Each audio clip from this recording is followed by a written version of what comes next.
今日同大家煮一個瑤柱鹹雞粥。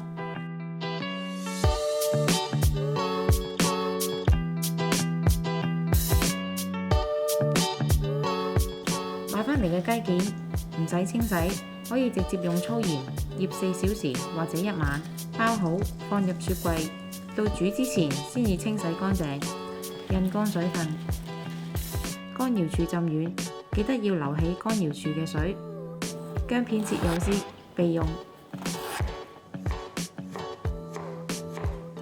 米洗乾淨，跟住加1/4茶匙嘅鹽同油，撈勻醃半小時。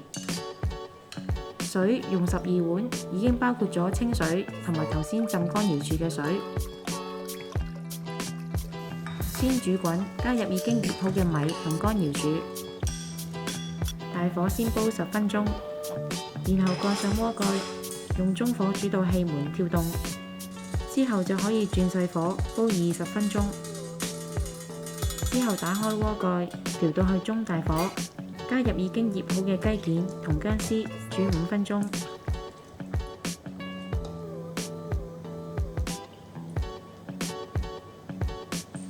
最後蓋上鍋蓋，熄火，唔好打開鍋蓋，焗8至10分鐘，令雞件熟透同埋更加軟滑。最後可以加鹽，撒上蔥粒就可以趁熱享用啦。鍾意我哋條影片嘅朋友可以 Like、Subscribe、Share， 同埋記得撳着個鐘仔，可以第一時間收到我哋嘅最新資訊同埋影片。